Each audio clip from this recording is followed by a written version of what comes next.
Okay, so my name is Jackie, and this is my ISM presentation 2025. So this is our FRC intake for the FRC game Reefscape. So my mentor is Ryan Stockton, which he's watching this, or he's watching our interview right now. And so I guess it's important to talk about why I'm building this in the first place.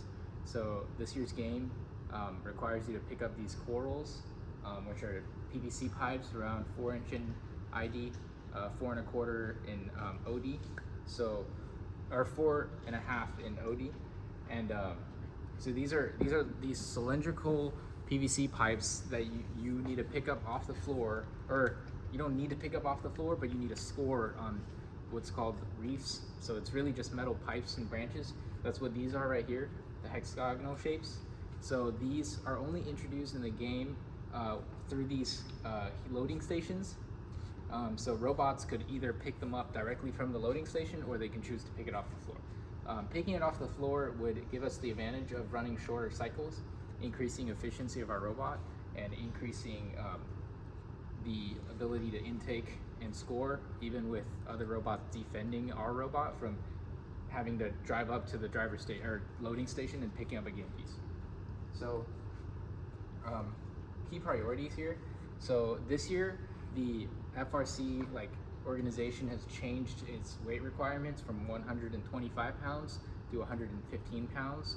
So this is a new update that are trying to reduce impacts between robots and maybe save some field elements. Robots were getting a little too powerful, and the 115 pound weight limit is without batteries or bumpers. So we're having to work with that, 10 and less pounds, and we also need to fit everything in a compact size for packaging reasons. So our subsystem needs to work with other subsystems that also need to fit in that same area. So it also needs to hand off, so it needs to pick up off the floor, but the second part is scoring it into the branch, and that's on a different subsystem, which is the end effector that picks up these corals from our intake, and that process is what we call handoff, handing it off from one subsystem to another. So that needs to be really smooth. We struggled with that in previous years, and this year we really are trying to not struggle by designing for smooth handoff to begin with. Large capture envelope. So this really means your robot can be in a more misaligned to a coral when intaking. So that would allow drivers to drive a little faster and be not as careful when driving. So they can just run into a coral, maybe not fully in the center of the robot because our intake is huge and wide. That's what that means. So fast first roller surface speed. So that's kind of important, and that's how we got the gear ratio or belt ratio here in this case, of what we wanted. So assuming our robot is traveling, at half the max speed, and you want the surface speed of your roller to be faster than your robot is able to travel, so that you can still pick up game pieces, because it's all relative to where your game piece is and where your robot is. And if your robot is moving faster than your roller can spin, you're not going to be able to pick up that piece. So that is also a consideration. But we're most likely not going to be picking up at full speed. So we're not accounting for that. We're just kind of doing a rough estimate. So what the rough estimate turns out to be was around 4.5 to 1 ratio. So every 5 revolutions of the motor, the rotation of this 2.5-inch roller spins in one revolution. So that's what it's saying here. It's 10 less pounds, and so to focus on the lightweight design, we needed to save a lot of weight in a bunch of places. Like these rollers are hollow. If you see here, they're actually dead axles, and they're foam poo noodles on the inside to save a lot of weight in compared to what most teams use, which is full rubber flex wheels, and they're a lot heavier. So we also use CAD, specifically Creo here on this case, in our team. to do mass calculation using the material density and volume.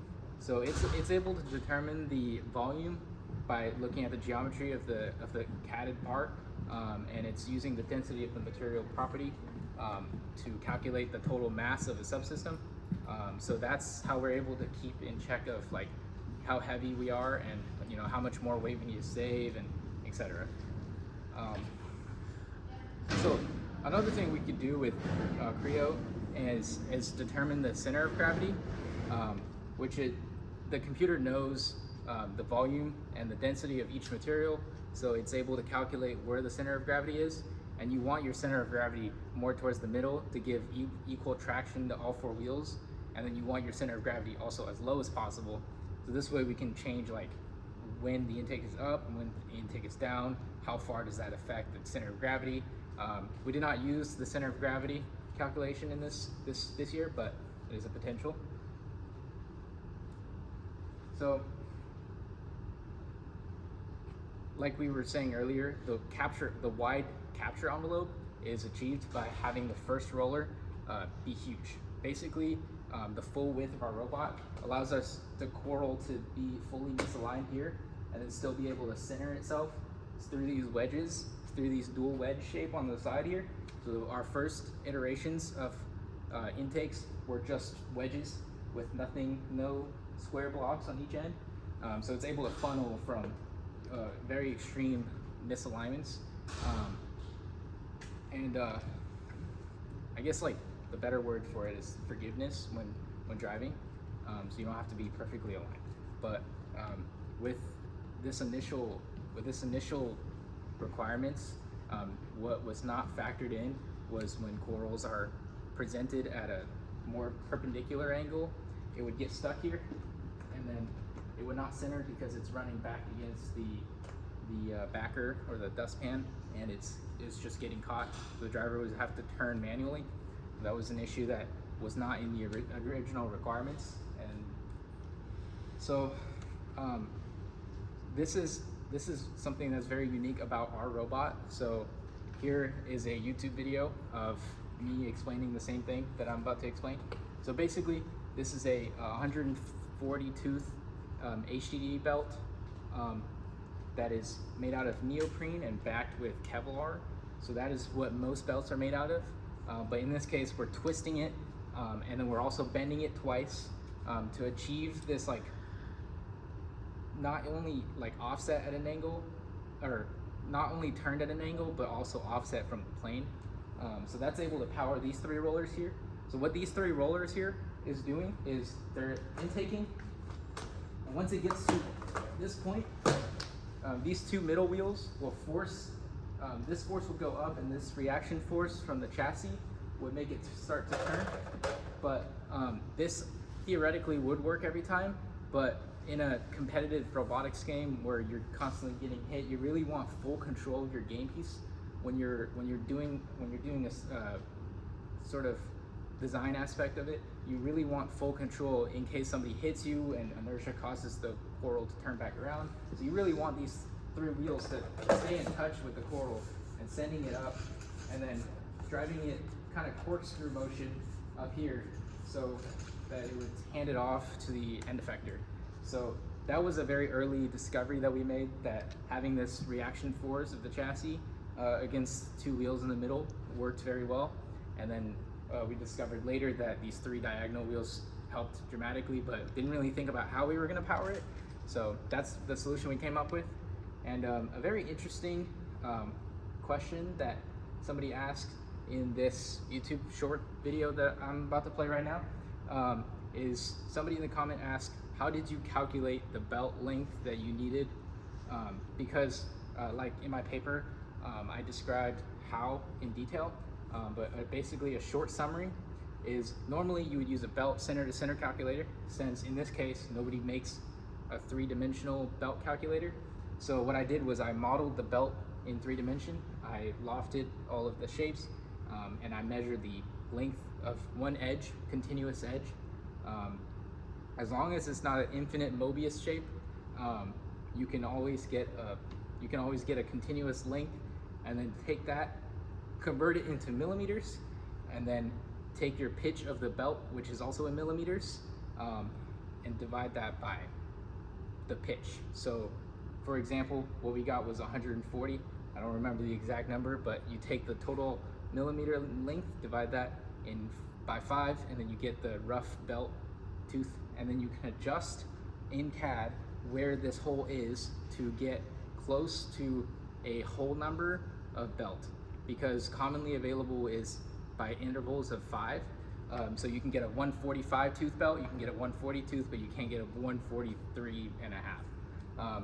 So you want to adjust that until you get to around a hole number, and the rest of the adjustment is done by printing different size rollers to adjust for the little bit of tension left. So there's also 1 billion bearings, a lot of bearings here, to allow smooth motion of the belt. So it's riding on these bearings and a shoulder bolt here to allow this belt to, I guess, move smoothly. And the one roller, you'll notice here one interesting thing that was done to prevent these belt from rubbing in the middle is one roller is bigger than the other, so that it allows the belts to kind of like act like this, so that they're not touching in the middle. And the cross also does something very important, which reverses the direction.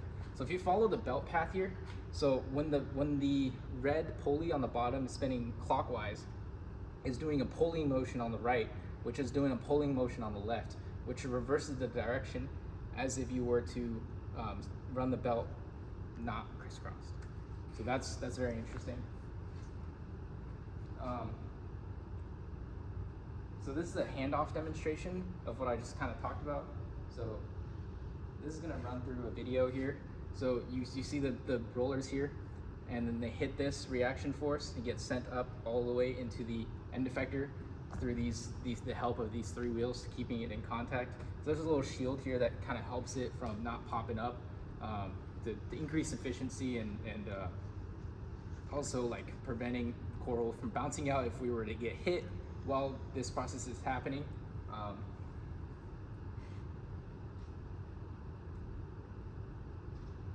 So this is our prototype to solve the problem we talked about earlier.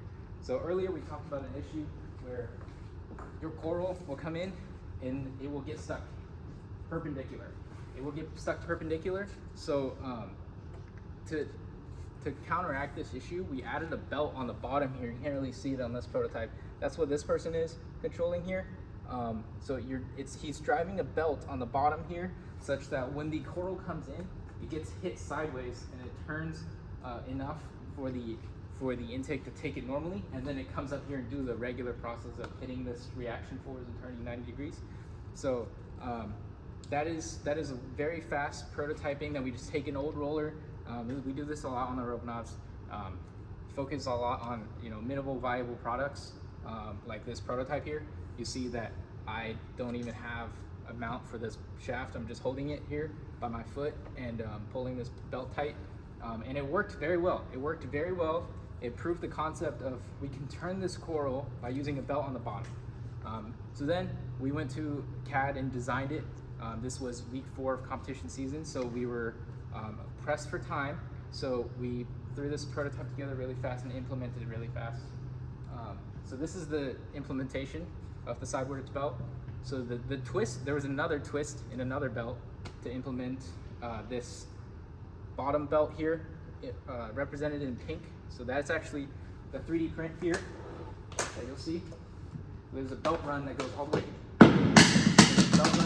way across here that makes this an active surface. You'll notice when I move this belt, this roller spins as well. So that's because this belt is tied together with the 2 middle rollers here, and that's also tied together with the motor on the left side.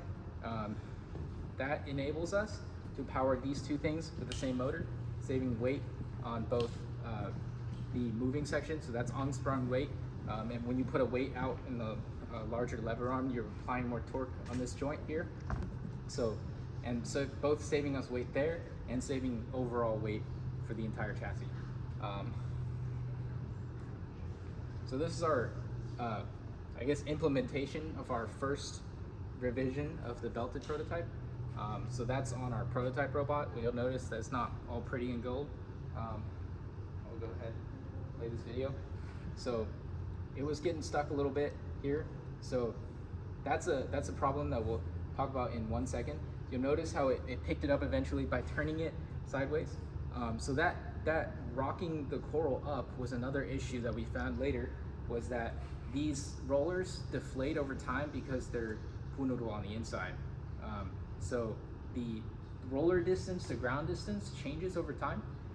So in order to solve that issue, we changed this geometry and design to have a floating with a spring, so that it allows constant force applied to the coral. So to talk about the rest of the intake, we need to first go into what gearbox we use to deploy the intake up and down. So the intake is deployed up and down through belt-driven gearbox in the last stage, but the first stage is a 23-to-1 cycloidal gearbox. So it's designed by this guy right here, Ethan. He's one of our drive coach and mentor. He designed this product over here. It's our 23-to-1 cycloidal gearbox, and the ratio you get, the 23 number, comes from the number of lobes over the number of rollers minus the number of lobes. So that's how you get, so this is a 8-to-1 reduction of a cycloidal right there. So that is a exploded view of what we did to implement this gearbox on this intake here. So the pivoting gearbox all the way from that side, but there's a jack shaft that runs all the way across the robot to allow even force applied on both plates of the intake, so that it's not coming up and bringing one side and then bringing one side down. So there's the 3D printed spacer, and then a gear that's milled out of 6 pockets and shims to space the gear off the outer housing of the gearbox. So to talk about the gearbox, the input is this orange shaft, which is the equivalent of the spline, and then the output is the middle part, which is the equivalent of the 3 lobes here. So the motor is spaced apart from these 3 spacers. The shim keeps the purple from rubbing against the center of green, and then the shaft is powering the middle of the spline, which is in turn driving the output, which is the outside of the green, which is driving the green gear. So that allows us to build a very, very compact 23-to-1 gearbox, the most compact in the FRC market currently. And then that is driven to a 1-to-1 reduction. This was later changed to an 84 tooth instead of a 48 or 42, and then a 36 to a 64 later for the belt reduction. So a total of 109-to-1 reduction from cycloidal to belt. So this is the floating stage we were just talking about earlier. So after we ran into that prototype issue of the coral lifting up, we wanted the even compliance, so we added the floating stage here. So you'll see that this had some damage on it. So that was the first revision. So this is our first revision of the sprung first roller. But the issue was that this 3D printed lip out of plastic is the first thing that comes into contact when we run into a wall, so that it inflicted some damage there. But later we added a extra polycarb that sticks out further past this plane that allowed the driver to also intake when it's up against the wall, because right now when on this robot you can run into the wall and it'll stop the roller from spinning because you're butt up against the wall. So yeah, thank you for staying. And this is a video of the robot working. Very happy. So this was this robot actually running some practice cycles. Driving's not perfect, but so right now he's doing a pickup. I can't see that. So you saw the handoff there, and that's the end effector, so it does a lift up, and then it scores, and it's able to pick up off the reef. It does this really fast. Yeah. So you saw there, that is a handoff right there. that's the belt on the bottom knocking it in a different direction. The spring force was later adjusted to be stronger so that it doesn't kick it all the way around, but it is very fast once it lands in the right place. So that was an example of it landing in vertical position and having the turn sideways. So yeah, thank you for watching. What's the time? 20 minutes and 23 Exactly. seconds. 23 seconds over 20 minutes. Are you recording the questions or no? Yes. Okay. Does anyone have any questions? So knowing what you know now, if you were starting this design all over, is there anything you would do differently on the intake? Yes. So later on in the season, there are teams that came out with better intakes that use dual rollers on top and bottom. But all of their intakes ended up with the coral handing off towards the back of the robot, which is not exactly where our handoff needed to be. But I'm sure there was a integration. There was a way to integrate that sort of intake into our architecture. But I'm glad we did what we did and stuck with what we had. But there's definitely a better architecture for intake out there that definitely worked better at the world's level and at the Arkansas level. Is there anything with all these belts that you would have changed to increase robustness? Yes, I think there's a lot of belts used on this robot. Probably too many, especially these two. So these belts here on the sides are for pivoting the gearbox, or for the intake, and it had skipping issues when it was just one belt, so we increased it into two. It decreased the skipping issues, but still had skipping issues if anything were to happen. It kind of acted like a mechanical fuse, but I've seen one team that was very inspiring, the Cheesy Poos from San Jose, California. They had this very cool linkage system that just used a very thin wall aluminum tube all the way across, and then had a 4-bar linkage that just kind of picked it up and put it down. And if you were to get hit, it would backdrive the motor. So it's not really, you're not losing the fact that it's a mechanical fuse, and it's also very light. So definitely something that I should have thought of. What feature are you most proud of? Really, like, I don't think this intake did anything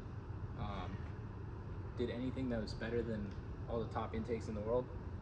I do think our intake's ability to hot dog, which is when this roller spins the opposite direction and this intake spins, or this roller spins the opposite direction, you're able to hold this coral in the kind of a hot dog stand roller situation where it stores in here, and you're able to lift up the whole intake and then spit it in what's called the trough, which was we very early on recognized that the trough will be very crucial at the world's level, and we were right that trough was very important. It was the deciding factor, or one of the deciding factors of the final matches at Worlds was the trough.